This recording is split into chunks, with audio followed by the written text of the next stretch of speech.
Welcome to one of the most listened to music news podcasts in the world, SGNP, with your host, Darren Sutherland. Join us as we talk with industry leaders, artists, and entertainers about their faith, family, and careers. This is information you will not find anywhere else on radio, web, or in a magazine, but only firsthand on SGNP. And welcome once again to SGNP. Darren Sutherland and my co-host, full-time podcaster, part-time gospel singer, Arthur Rice. Arthur, ain't going to be too many more weeks that you're going to quit this full-time podcasting gig and get back to singing, is it? Start Monday. Start Monday. In the world... Start the 15th, yeah. And the world changes. You know, they say we're fixing to get a second round of this stuff, but I don't even think we ever got... We won't get into that, but anyway, sometimes I think we need to just shut down the media for a month. Yeah, if we did see what goes away. It'd probably work. It probably would work. I mean, you know, and just need to shut down the media and everybody just watch golf. Hallelujah, it's on TV.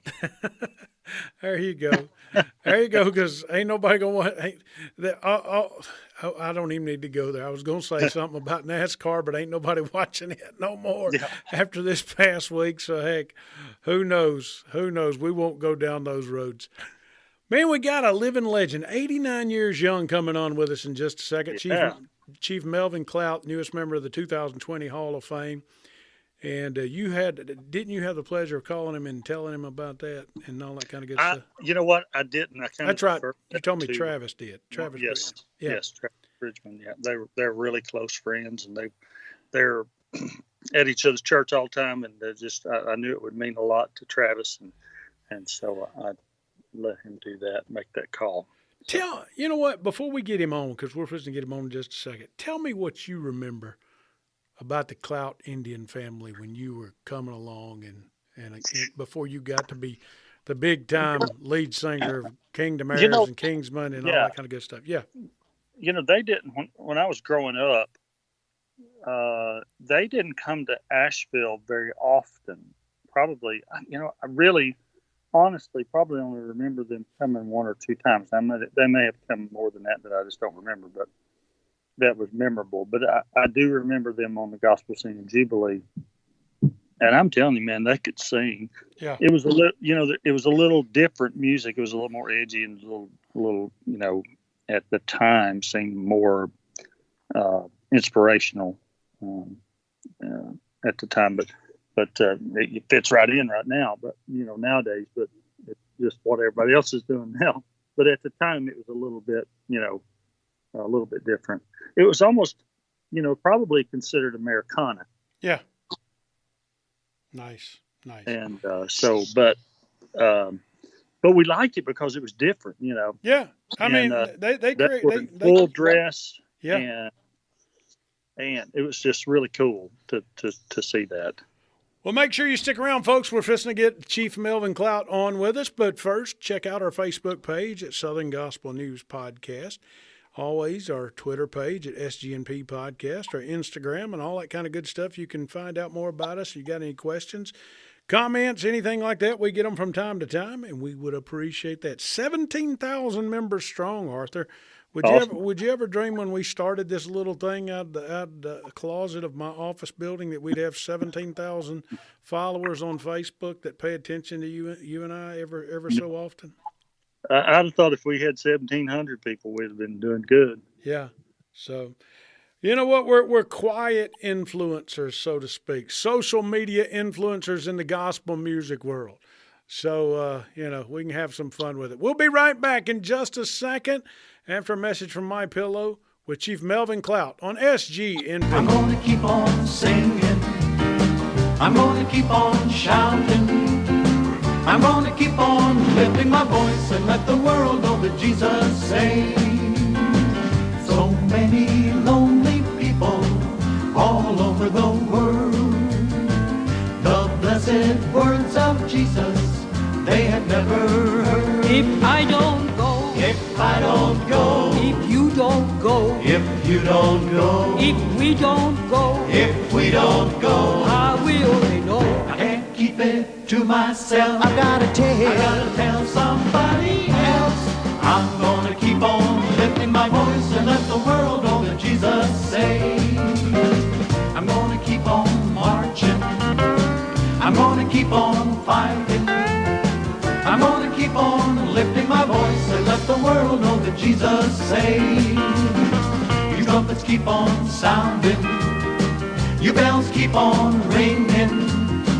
Everybody keep lifting their voice and let the world know that Jesus saves. Everybody's got to know. Jesus saves. Everybody's got to know. Jesus The saves. whole world has got to know. Jesus saves. The black man has got to know. Jesus The saves. red man has got to know. Jesus saves. The white man has got to know. Jesus saves. Jesus really saves. Jesus saves. The whole world has got to know. Jesus saves. Jesus really saves. Jesus saves. Shout it on the mountaintop. Jesus saves. Sing it in the valley. Jesus saves. Jesus really saves. Jesus saves. Jesus really saves. Jesus saves. Jesus really saves. Jesus really saves. Everybody's got to know. Jesus really saves. The whole world has got to know. Jesus really saves. I'm gonna keep on singing. I'm gonna keep on shouting. I'm gonna keep on lifting my voice and let the world know that Jesus saves. I'm gonna keep on lifting my voice and let the world know that Jesus saves. Hey, this is Darren, and I'm here for my buddy Mike Lindell and My Pillow. That's right, My Pillow. I got to tell you a little secret, and it's a true story. The other day I'm laying in the bed.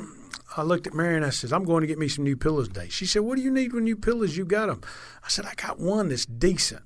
And I didn't know which one it was. I mean, I knew which one it was, and I pulled the cover off of it, and it was only My Pillow. The rest of them were these ones that we bought from TJ Maxx or Target or Walmart or somewhere that just had worn out their welcome. And you know what, guys? I feel like I needed new pillows. And she said, well, why don't you call My Pillow, because you like the one you got there, and tell them what you're looking for, and they'll help you out. You know what? I called, and guess what? They helped me out. They asked me what size I was. They asked me how I slept. Did I sleep on my back or on my side or on my stomach? What felt right? Feathers or, blah, blah, blah, blah, blah, foam. They asked me all these questions. More questions than I ever dreamed about a pillow, and I got my new My Pillow in the mail, and I've slept right. You want that change in your life? It's real simple. 1-800-338-2330. 1-800-338-2330. Use the code word SGNP. That's right, the code word SGNP. And tell them you heard about this special offer. And when you use that code, you'll get a great discount from the folks at My Pillow. I use My Pillow. You should too. 1-800-338-2330. Use the code SGNP. My Pillow, the official pillow and sleep provider of Southern Gospel News Podcast. This is Josh Singletary with Tribute Quartet, and you're listening to SGNP. And welcome back to Southern Gospel News Podcast. Arthur Rice, my co-host from up there in Sevierville, Tennessee, and I'm going to go to I'm assuming he's over in the other side of Metro Atlanta, Chief Melvin Klaudt, newest member of the Southern Gospel Music Hall of Fame. Chief, how are you today? I am doing wonderful. Now, are you still over in the Norcross area, or did you move from there? I know I'm in actually in Lawrenceville, okay, which is the county seat of Gwinnett County. Right. I'm in Cobb. I'm right off the square in Marietta. Arthur's in Sevierville, Tennessee, and you're in Lawrenceville, Georgia. Isn't it amazing how modern technology works? We can do these interviews like this now, and then play it back. Kind of confusing. Play it back and play it back, and people from all over the world. Chief, you got to tell everybody, because I seen and I got to laugh about this real quick. You put a post on Facebook the other day, said you went to the doctor and had a physical, and they told you were doing great for an 89-year-old Indian. Is that true?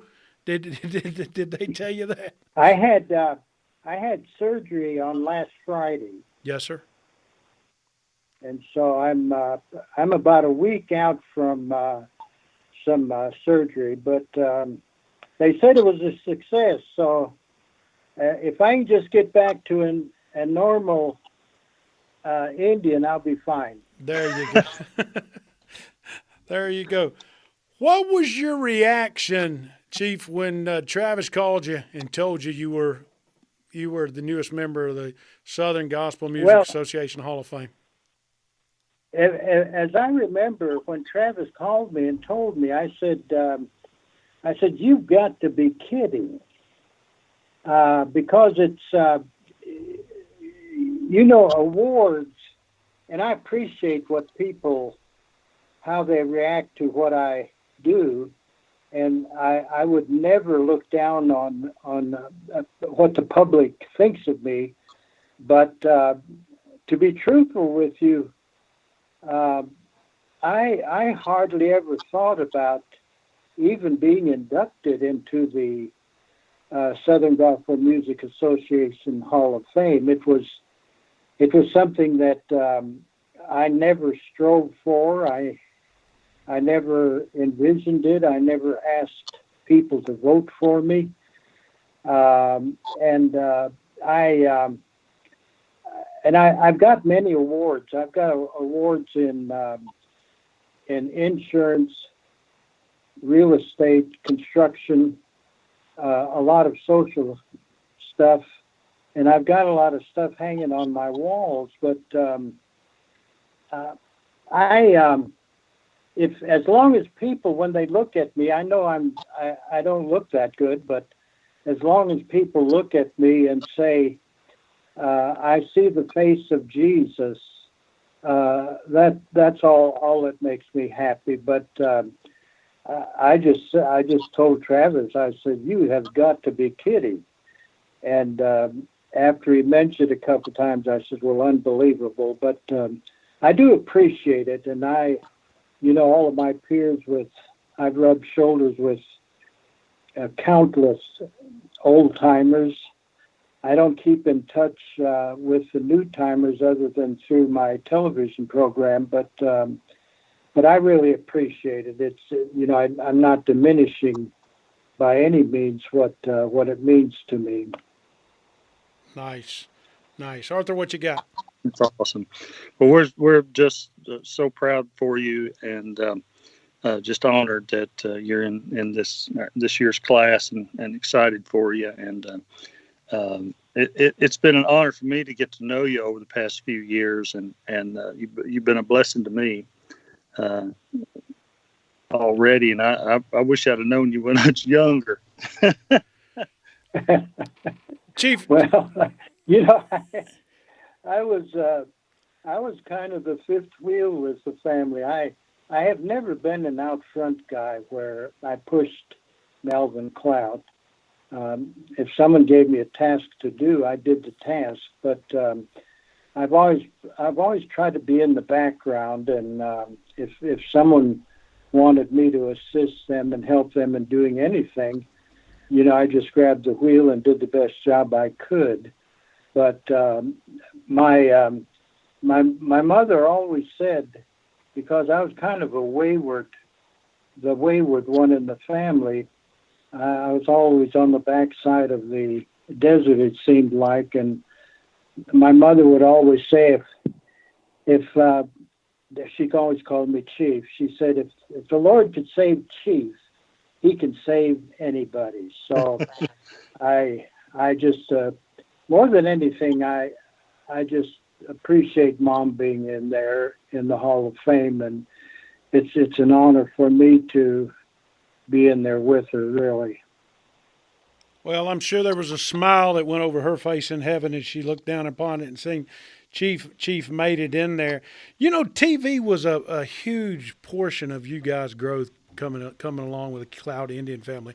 Before we scheduled you on the air, I was telling Arthur, Chief, that I remember as a 6-year-old, and it's funny how these days have combined, and you're going to laugh when I make this comment. At 6 o'clock to 7 o'clock to 8 o'clock on Channel 17, I would always watch wrestling, okay, back in the Atlanta area. You know what I'm talking about, Chief.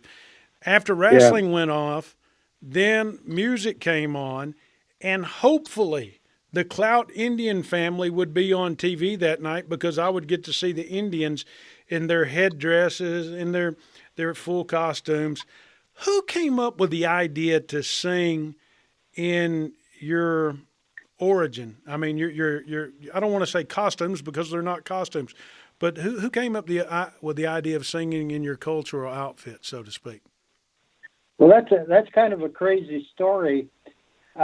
We all involved ourselves when we moved south. We moved to Cleveland, Tennessee, and all of us enrolled in Lee University, or back then it was Lee College, and we held a revival for Hemphill, which is now Mount Perrin, Church of God in Atlanta, and the Lefebvre Trio were members there, and Eva May took an interest in us, and she called Wally Fowler and said, "You need to have these people come on to your program." And the last Saturday night of the revival, she invited us down to sing at the Wally Fowler All Night Singing in downtown Atlanta at City Auditorium, and we didn't wear our costumes. We had on matching black suits with the ribbon bow ties, and he thought we were Italian. And when he found out we were Native Americans, American Indians, he then said, "Do you ever wear costumes?" And of course, back then none of us knew how to make Indian costumes because our Indians on our reservation for years, they don't wear costumes, but for special occasions, they're all cowboy hats and jeans. And so we had to go back to the reservation to find out how to make Indian costumes. But that's the story of how we started using the Indian costumes. We have to blame it on Wally Fowler. So you were creating brand back there before brand was a popular word. You had your own identity and everything else. That's kind of cool. That's Yeah. That sets y'all apart because that's as a kid. Kind of an interesting story. Yeah, as a kid, Wally was always wanting to find out a new promotion. Yeah, well, he found out one in the Kentucky Fried Chicken world and did pretty well, don't you think? I mean, we appreciate it. When we retired, we only sang, I think, one other time after we retired in the mid '80s, and that was to one of Charlie Waller's things in Greenville. Yeah, in '96, I believe that was. I was there that night. And your mom was with you, and she was what, 90 years old at that point when y'all did that? I think mom was 90. Yeah. Yeah, the last time she sang. Your mom's in the Hall of Fame. A lot of people don't know a lot about your mom, Melvin, and whenever I hear somebody talk about her, I mean, it's always in reverence. Tell the world about your mom a little bit, the folks that don't know about her. Mom. Back in, this was back in, and of course our Indians didn't start speaking English until the mid, probably 1917, 18 is when they started placing us in government schools.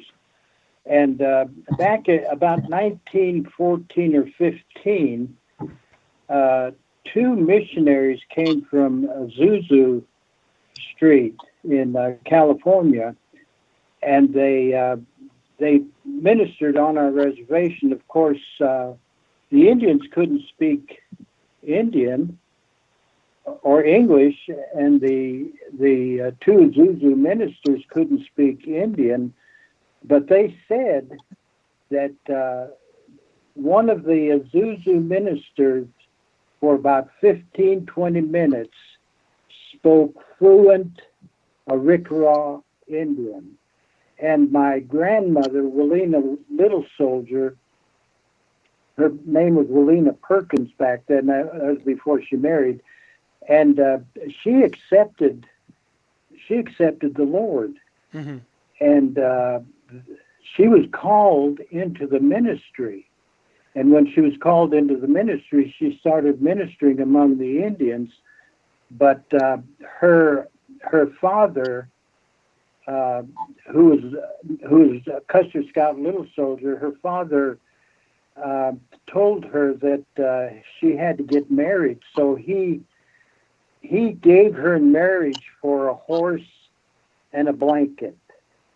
And when she was given in marriage for the horse and the blanket, kind of a dowry thing, she said, "My firstborn is going to be the minister of the family," and that was Mom.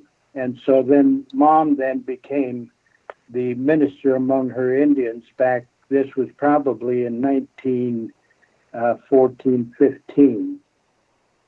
Wow. Many years ago. Wow. Wow. That's awesome. Neat, That's neat, awesome. neat stuff, Mel. Tell me about your brothers and sisters. I mean, you wasn't you wasn't just alone in this Klaudt Indian family. I mean, you had a brother Vernon, you had your sister. I mean, tell us about what it was like traveling with your brothers and sisters and singing. Well, we back we started on the Fort Berthold Indian Reservation in northwestern North Dakota, and we ministered around the reservation. And when I was 11, my older brother Vernon was about 14 or 15. I was 11, and my sister Ramona was 12. And of course, the younger one, Raymond, was kind of just a kid. Kenneth, the youngest son, wasn't even born yet. And we started singing on the reservation. Then we got so many calls. And of course, Mom and Dad at that time, they were planting churches in that area for the Church of God. And they planted, I guess, probably 30 or 40 churches in Minnesota, North and South Dakota, Nebraska, Colorado, Wyoming, and even out into the state of Washington and Oregon. And so from there, Mom and Dad had a third grade education and Mom had an eighth grade education. And they knew right then that if us kids were going to be able to do anything in life, we'll have to get an education. So that's when we made our trek down to Cleveland, Tennessee. This was back in, I think, 1947, 48. So that's when we made our move south. And then we moved into Atlanta in 1950, I think the fall of 1950. And we just established ourselves here in Atlanta, but Vernon, the older brother, passed away in 2006, and of course our parents passed away in 2001, and our sister lives about 8 or 9 minutes from me, and my younger brother lives about 10 or 15 minutes from me, and then our other brother Raymond lives in San Diego, California. So we're pretty much just involved in not only Southern Gospel through the foundation, but also in business ventures that we have in Metro Atlanta. I got to tell you something funny, Chief. You're going to laugh at this, okay? I was an insurance adjuster for years before I got into the advertising business, for the first 7 years of my career, straight out of college. And I never will forget, I looked down at a claim one time, and it said insurance agency, and it said Klaudt Insurance Agency, insurance group or something, Norcross, Georgia. You were an insurance guy for a long time, wasn't you? Now that's my brother. I went into, and of course I had a wife that was a very support mechanism. And when we started to phase out of the mid 70s, I hated education. I mean, I just despised it with a passion. Yeah. But my other two brothers, Vernon and Raymond, they loved education, and they both got have degrees running out of their ears. But when we started phasing out, I asked Margie. I said, "What am I going to do?" I said, "I'm not qualified to do anything." And she said, the first thing she said was, "Why don't you try insurance?" So I got licensed in life insurance, and I started my business career in life insurance, and I won several awards in life insurance, and then I went full licensing in insurance, and then from there I spun off into.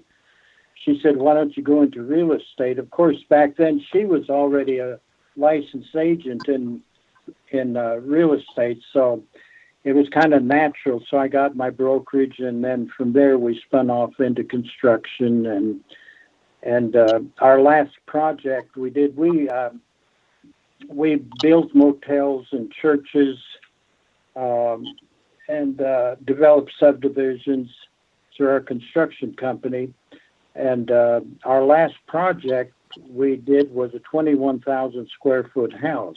Wow. And that right during the middle of that building, that 21,000 square foot house, our daughter that was fighting cancer passed away. And after she passed away, our heart for the construction went out the window. So we passed the business on down to our son-in-law, and he still is involved in the construction business. But the Lord's been good.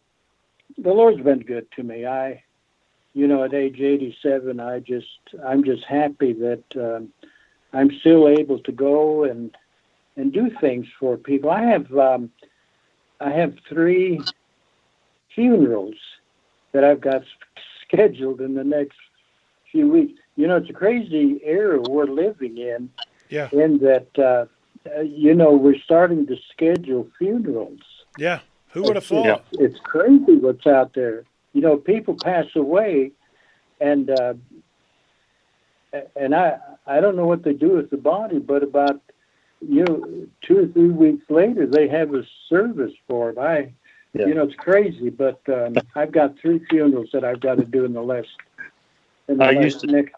few days.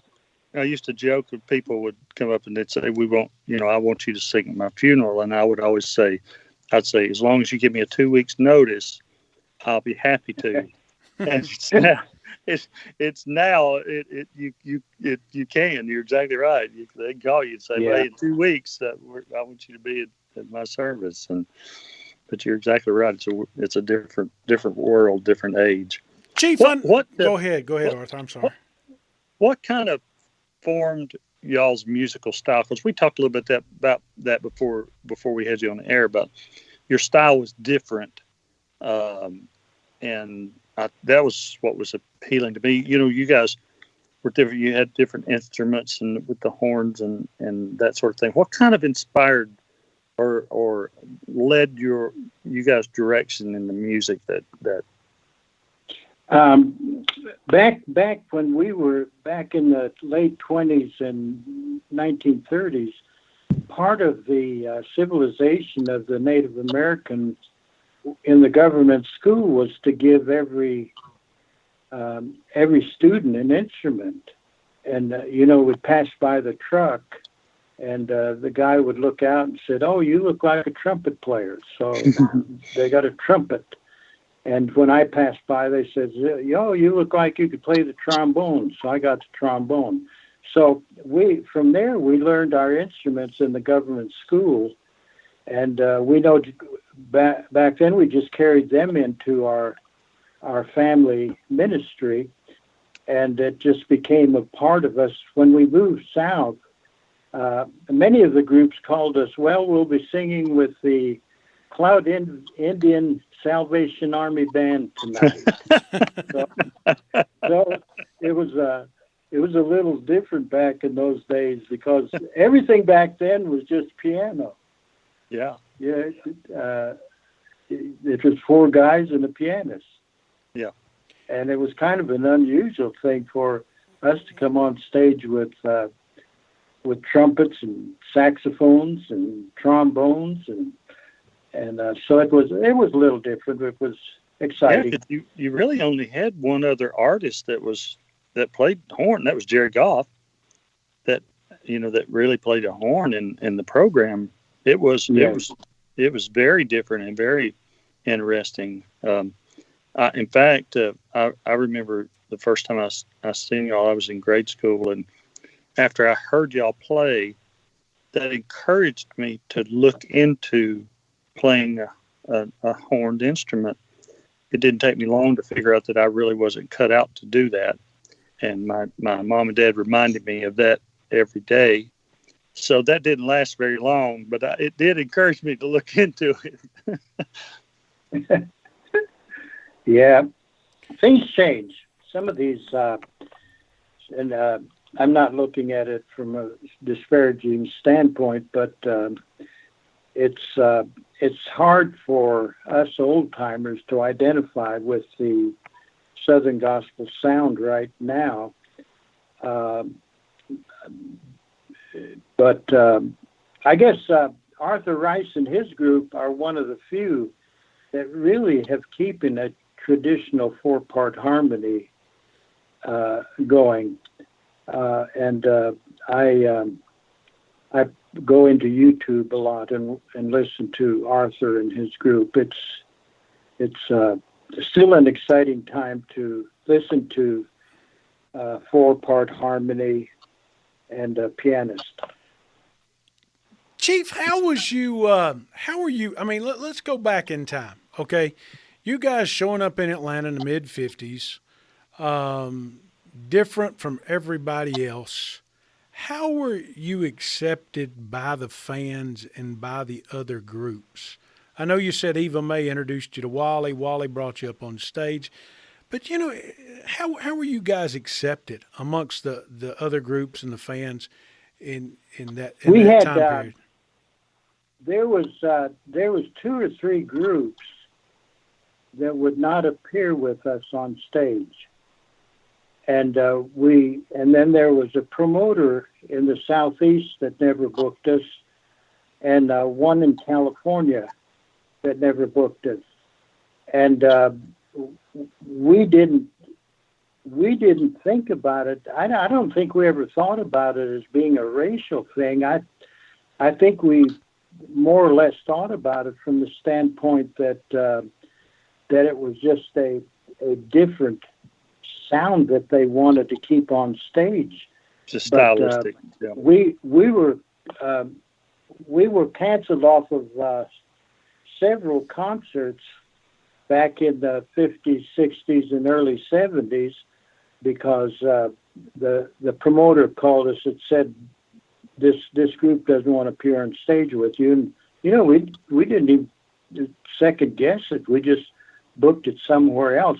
But we were a little different. We had a father that he had a 3rd grade education, but he was a business genius, and we would send him ahead, and for about we didn't see him for about a month or 2, and he would go ahead of us, and every little town in the Midwest, he would book a venue, and he'd do all of the promoting, put up all of the posters in the businesses, and then he was our booking agent and promoter. So we would disappear from Southern gospel music sometimes for 6 to 8 weeks out of the year because our dad was out, and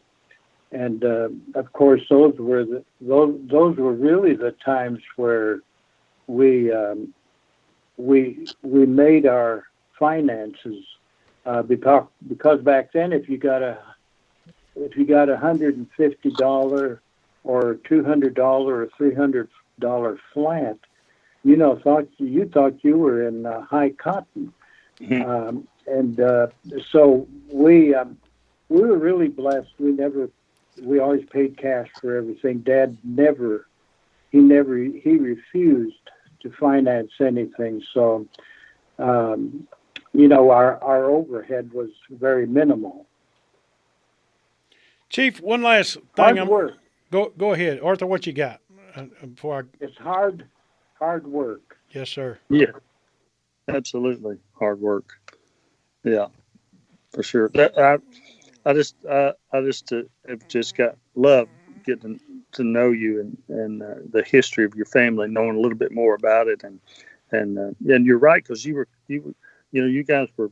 It's like you were there, and then we wouldn't see you for a long time, and then you popped back up again, and but I think it was just a difference in a musical style. Talking to some of the older guys, that was difficult because it was interesting to people, and a lot of times they would be more interested in what's new and what's different than they would be in the normal music that they were listening to. And I think I think you're right. I think it was just in the stylistic thing. Everybody I've ever talked to just loved y'all. The public was always great. We love people, and people seem to at that time love us, and hopefully they still do. But it's amazing how I saw something on Facebook the other day. Someone said something about the Klaudt Indian family, and someone said, "The who?" And so the guy tried to explain it to him, and he says, "Well, tell me more about it. I've never heard of them." So it's kind of like coming out of the woodwork again. Yeah. And but I really appreciate it. This is something I never envisioned happening to me, but I just thank people for what they think about me and what I've done. And I've been promoting Southern gospel music for almost 70 years, so it's not like I haven't earned my stripes, but you still don't. You have a lot of questions of even why it happened, but you're thrilled with the fact that it did happen. Yeah. Chief, tell everybody before we get out of here about your TV show and how they can find you and all that kind of good stuff. Okay, we're on WATC TV on Saturdays at 1:00, on Sundays at 3:00, and you go into WATC TV, and you just scroll down to watch, and you can watch it live at either 1 on Saturday or 3 on Sunday. And we pretty much cover all of Georgia through a Macon facility and a Savannah facility. And then, of course, we cover North Georgia through, I think it's Comcast. So all they can do is, if they can't get it on WATC TV 57, then they can go into the computer and pull it off the computer and watch it live. So nice. I get calls from California and all across the country that watch the program on the computer. Nice. Well, Chief, awesome. thank you. I think we're on WGGS TV in Greenville too, but I don't know what the times are with that. Well, heck, you know what? For an 87-year-old gentleman, you sure are staying busy, which is good, I guess. Yes. Yeah. Well, bless you, fellas. It's been interesting and good, and we'll catch you on down the road. Thank you, sir, for your time today, and look forward to you being inducted into the Hall of Fame. Have a great day, Chief. I appreciate that fine applause, and I can tell you right from the onset But after you took my country, I forgive you now after that good applause.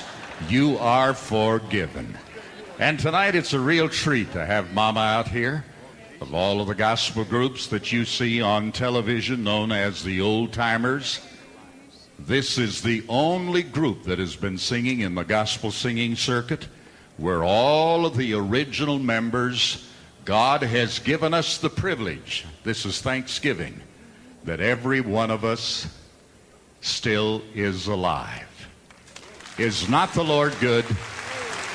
And my mama, who is 90 and going on 91, is going to sing for you a song that she learned at the Indian Mission, the first gospel song. And she is going to sing it for you in her native language of the Indian tribe of the Arikaras from the Fort Berthold Indian Reservation. Okay, Mom. Oh, Jesus, neshanu dini vedata nusteya vedatiska asi wanu akhira nanisha akhira nanisha.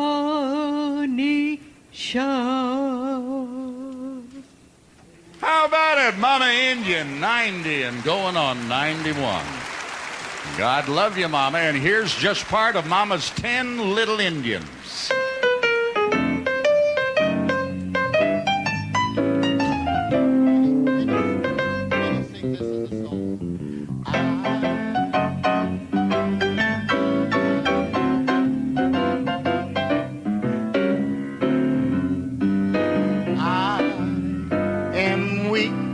Thou art strong. Jesus, keep me from all wrong, and I'll be satisfied as long as I walk. Let me walk close to just a closer walk, just a closer walk with thee, just a closer walk, just a closer walk.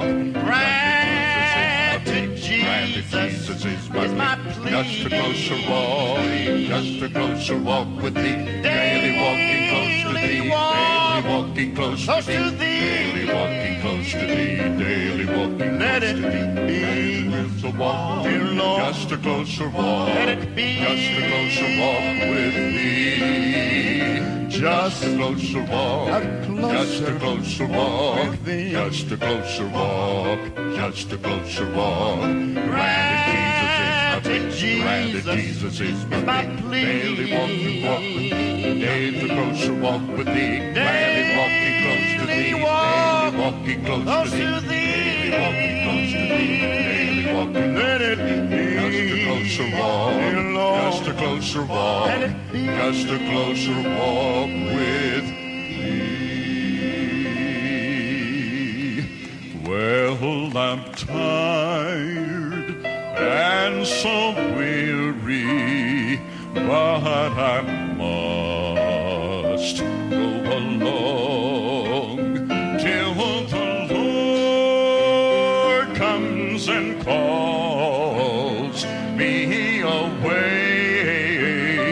Oh, yes, and the peace from the wild shall be led by a little child, and I'll be changed from this Indian, yes, that I am. Oh, oh, oh, yes. Oh, there will be peace in the valley for me someday. There will be peace in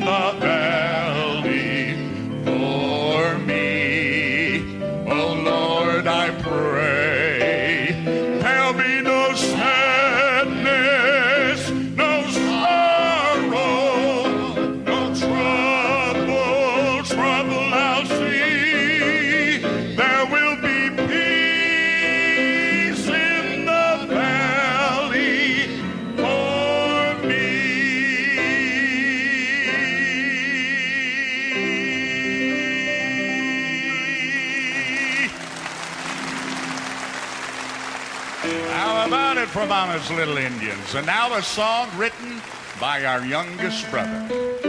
Lord, a touch of your hand.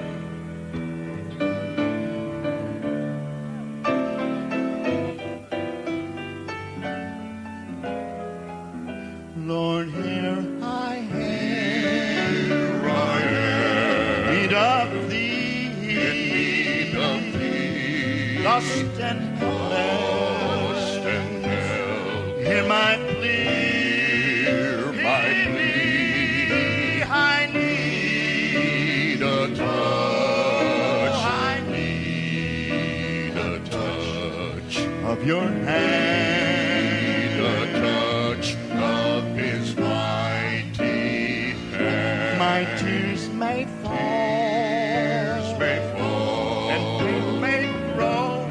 pain may grow, deep in my soul. I have some more. I need a touch of his hand, a touch of his mighty hand, a touch of his hand, of his hand. We'll dry every tear, and a touch of his hand, touch of his hand, will end every fear, So here I am, need of thee, lost and helpless. Hear my plea, I need a